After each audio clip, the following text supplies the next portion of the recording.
Samantala, sisikapin din po nating makapanayam si Senador Antonio Trillanes Report sa pagpapatuloy po ng 24 oras.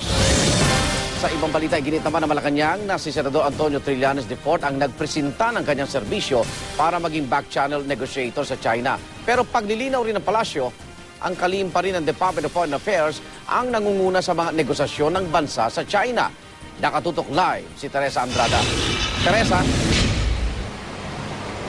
Igan, kinumpirma ng Malacanang na itinalagaan ni Pangulong Noynoy Aquino bilang back-channel negotiator sa China si Senador Antonio Trillanes IV. Ang hindi nga lang magkatugma ay ang pahayag ng palasyo at ni Trillanes tungkol sa kung hiningi ba ni Trillanes ang trabaho o inalok ito sa kanya ng Pangulo.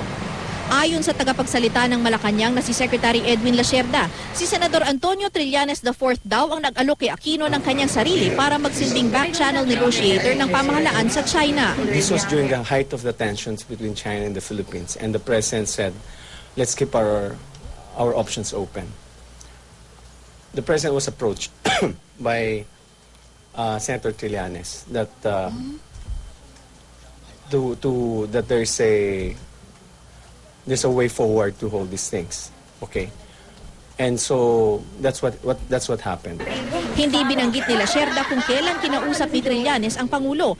Pero nung July 5, kabilang sa mga dumalo si Trillanes sa full cabinet meeting na ipinatawag ni Aquino kung saan dumalo rin si Senate President Juan Ponce Enrile. Ang agenda ng pulong, West Philippine Sea. Ayon kay Lacerda, nagkaroon naman ng mga minor success si Trillanes sa kanyang back-channeling sa China pero tumanggi ang palasyo na tukuyin kung ano ang mga ito. Batid rin daw ni Foreign Affairs Secretary Albert Del Rosario ang pagkakatalaga ng Pangulo kay Trillanes. Kaya itinanggi ng palasyo na may iringan sa pagitan ni Del Rosario at Trillanes. Pero inamin ni Lacerda, inutusan ng Pangulo ang dalawa na wag na munang magkomento tungkol dito. It looks nice for the press to see two officials, high government officials, engage in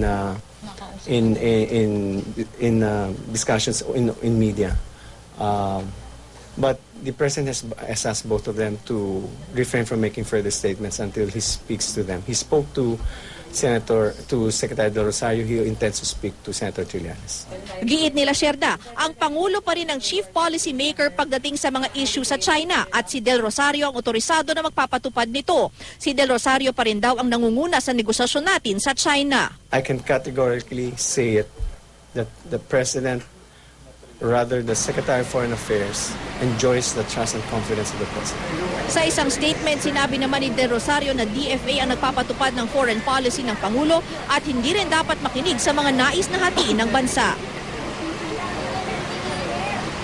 Igan, na late sa isang speaking engagement ang Pangulo kanina sa Pasay. Dapat alas 4 ito ng hapon magsisimula pero pasado alas 4 na siya dumating.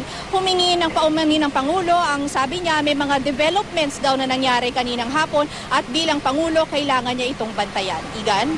Maraming salamat, Teresa Andrada.